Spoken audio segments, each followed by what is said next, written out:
Hello, everyone. My name is Beverly Knox Davis, and thank you so much for joining us for this episode of the A Brighter Day podcast.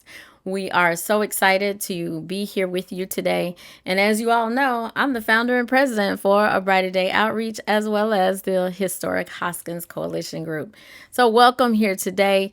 Thank you for tuning in from all of the different platforms, whether that's Apple Podcast or YouTube or, wherever you're tuning in from today. So we thank you. Today, I have the esteemed pleasure of having my own Ashlyn Davis, who just happens to be my daughter, and the timing of it all. We're excited to have you today. Thank you for being here. Thanks for having me. So, a lot of people have been asking questions about who is this person who looks like you that has now taken over as interim food pantry manager here at A Brighter Day. And she has done an amazing job. So thank you for just, being here with us and coming forth and stepping up as a young person. That means a lot because they have so much going on, and Lord knows they are so tired. They just get tired.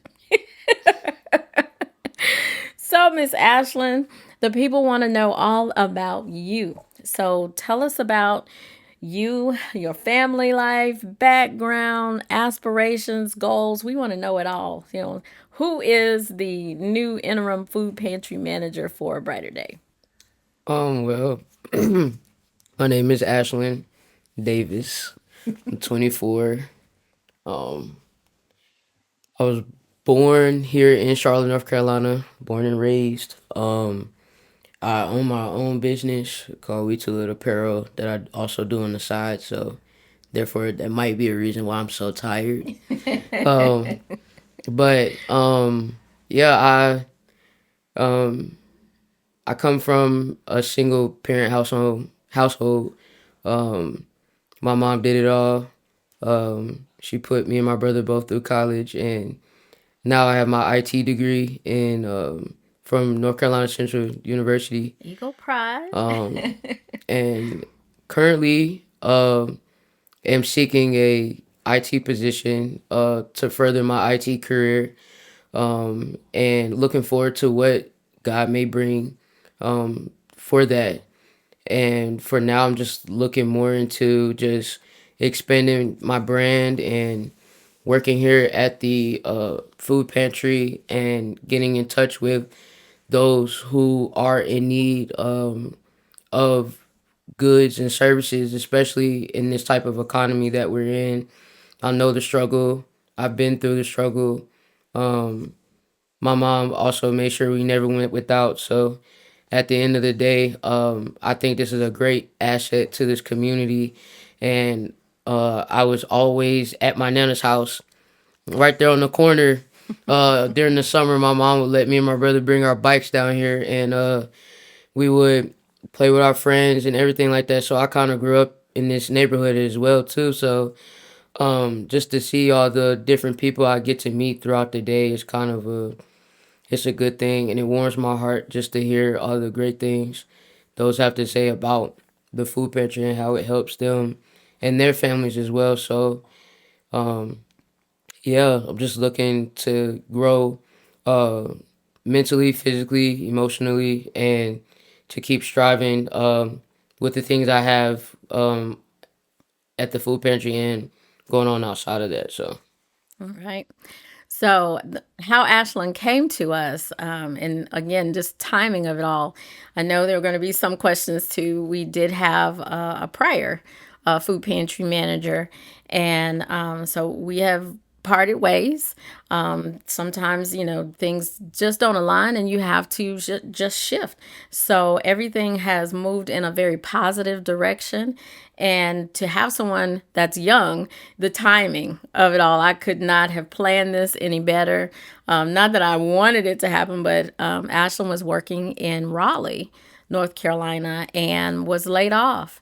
And it just happened that the timing happened for her to be here, and it has worked out beautifully because also a part of her background, she has managed Food Lion food stores. before. So her skill set just matched up very well to be able to come here. And so, just for all of her abilities, she's been able to jump right in and take over and lead the effort here for the food pantry. So, I could not be more excited and proud. Ashlyn, as well as her brother, both grew up in a brighter day. They told me I used to turn into somebody else when it was time for an event for a brighter day. I just like for things to be done right and in order, and they know that about me. So it's just warms my heart as well to see her be able to just manage, and I can take a step back and take a breath, which that's what I'm looking for in having resources here. So, Ashlyn, tell us, some of your experience that you've had thus far as being the food pantry manager here, and then go into some of the changes that you would like to see made. Um, so far,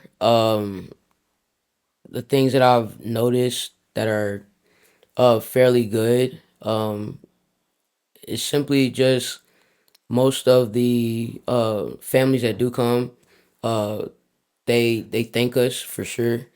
Especially for when we have to set up breakdown and um, make sure that this process gets taken care of throughout 4 days throughout the week, because you might just think we're getting up on a Tuesday or Thursday and we're coming here and um, we're doing everything in one day. This is a 4 day effort to make sure that the community gets fed.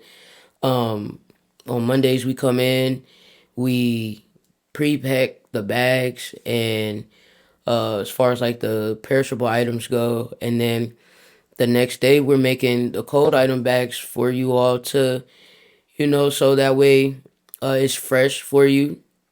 Um, One thing that I can say that I would like to see change is that um, when those that volunteer genuinely want to volunteer, um, like you're not coming here to seek out things for your personal gain.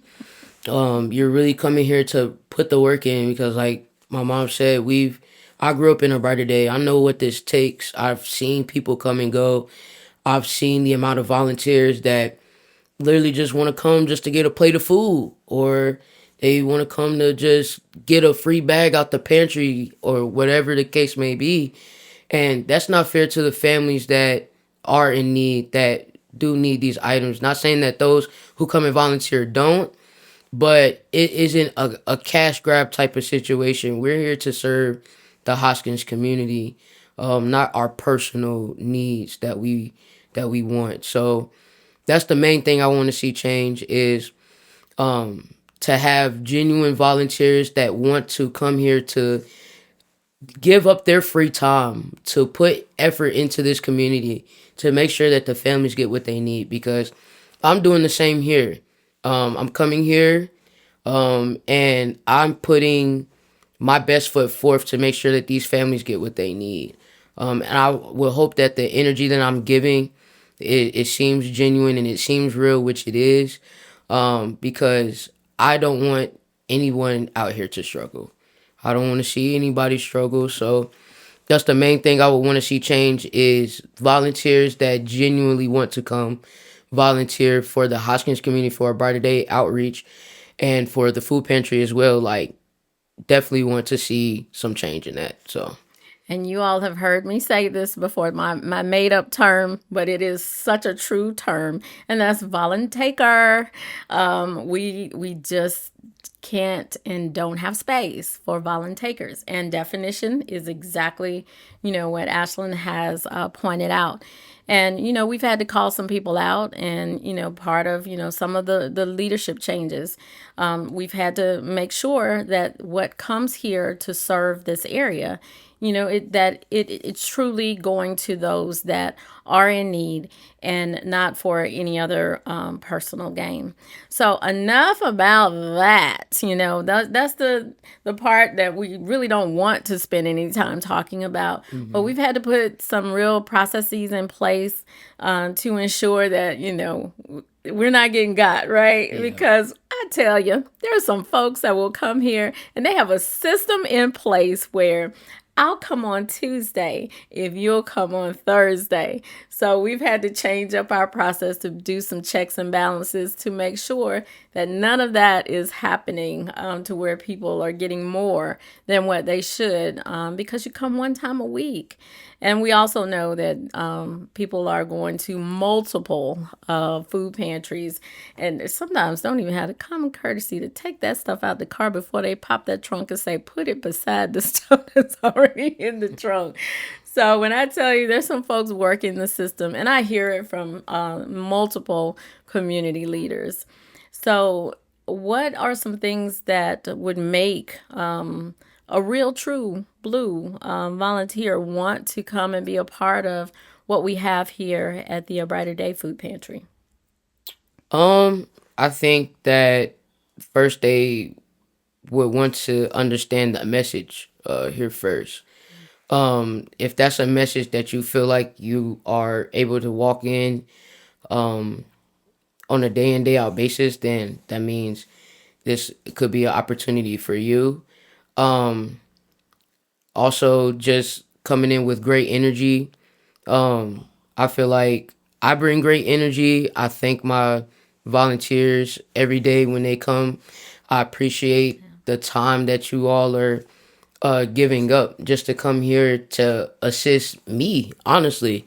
Um, and I think that's what makes a great volunteer is like just having great energy and understanding the message behind what we do every single day and the sacrifices that are made in order to keep something like this up and running. So that's what I think a good volunteer would definitely do. Okay. Hello, and thank you so very much for tuning in to part one of a two-part series of the A Brighter Day podcast. We thank you so very much, and don't forget to tune in to part two.